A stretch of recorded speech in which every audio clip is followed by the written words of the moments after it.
Bonjour à toutes et à tous, ce cours est intitulé Drainage lymphatique de la glande mammaire.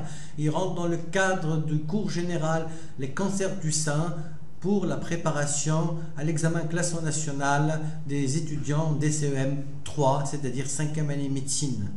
Alors l'objectif de notre séance est de répondre aux objectifs éducationnels suivants. D'abord, on va décrire les différentes voies de drainage lymphatique de la glande mammaire et par la suite, on va essayer de reconnaître les bases anatomiques du drainage lymphatique dans le cadre des cancers du sein. Alors le drainage mammaire est constitué d'un riche réseau cutané dans la couche profonde du derme et d'un réseau glandulaire profond associé au lobe. Entre les deux, on va avoir un réseau périaréolaire ou le cercle de Sapé sur lequel repose l'anastomose entre les deux premiers réseaux. Le réseau profond glandulaire est assuré par un drainage tributaire de trois régions lymphonodales. D'abord la région axillaire qui constitue la voie de drainage principale, c'est la voie accessible à la chirurgie. Une voie mammaire interne rétrosternale et une voie susclaviculaire. Alors les lymphonoeux axillaires dans le creux axillaire, on dénote à peu près, on dénombre une trentaine de nœuds répartis en 5 groupes. Il faut savoir que le groupe thoracique est le groupe qui draine la glande mammaire. Mais on décrit d'autres groupes comme le groupe brachial, satellite de la veine axillaire et qui draine le membre supérieur, le groupe subscapulaire pour la région scapulaire, le groupe thoracique pour le sein. Voici le groupe subscapulaire et ces trois groupes vont converger vers le groupe central qui reste médial par rapport au vaisseau axillaire et situé en arrière du petit pectoral, et puis le groupe sous-claviculaire ou apical qui est situé à l'apex du creux axillaire. La voie mammaire interne, comme vous le voyez sur ce schéma, est derrière le muscle pectoral. Il y a des voies qui vont transpercer le muscle pectoral, c'est ce qu'on appelle les voies transpectorales. C'est pour ça que l'envahissement de ce muscle est un des critères de l'envahissement leucorégional avancé. Et puis la voie susclaviculaire en rapport avec les vaisseaux veineux sous-clavier. Alors quelles sont les modalités du drainage du sein? Il faut savoir que tous les cadrans du sein se drainent vers la région axillaire, vers la chaîne axillaire. Mais en plus de ça, vous avez les deux quadrants supérieurs qui vont se drainer vers la voie susclaviculaire. Alors que les deux quadrants internes s'ajoutèrent au drainage vers la voie mammaire interne.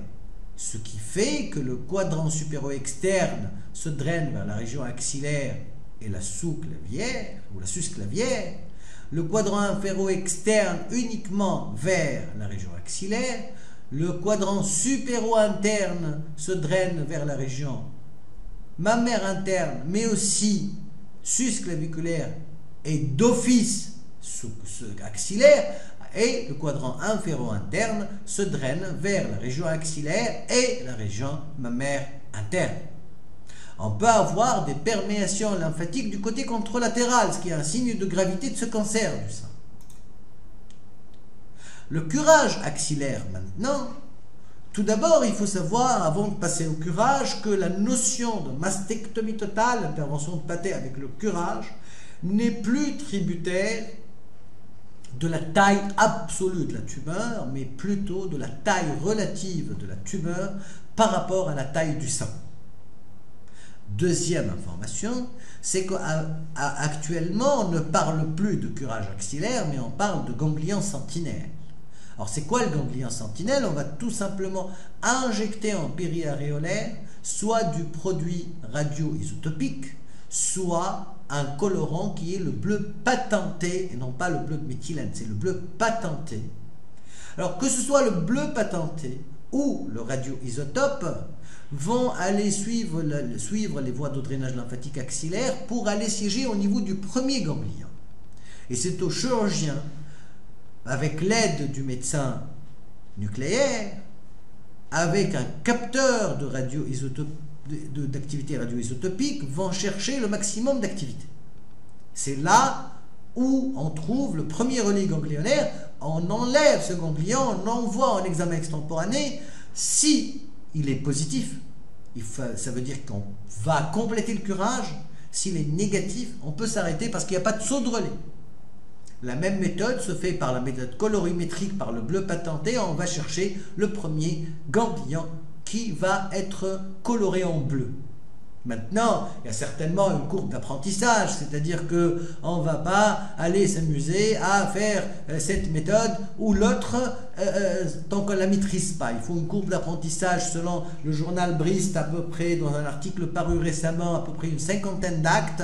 Et il faut, au début d'expérience, coupler les deux méthodes colorimétriques et radio-isotopiques pour augmenter la sensibilité de cet examen. Alors, quand on fait le curage, il y a 3 niveaux de curage qu'on appelle les niveaux Berg 1, 2 et 3, comme vous le voyez sur ce schéma, par rapport au muscle petit pectoral. Maintenant, quand on fait un niveau Berg 1, on a 2 repères. Berg 1, Berg 2, Berg 3, on a 2 repères. D'abord, quand le bras il est en abduction à 100 degrés, le plexus axillaire avec la veine axillaire sont dans ce sens. Il faut s'arrêter toujours au niveau du bord inférieur de la veine axillaire pour ne pas risquer de blesser les nez. Il faut faire attention au plexus brachial en haut. En dedans, il faut faire attention au plexus thoraco-dorsal en postérieur du muscle grand dorsal et en dedans, le pédicule thoracique long de Charles Bell du muscle dentelé.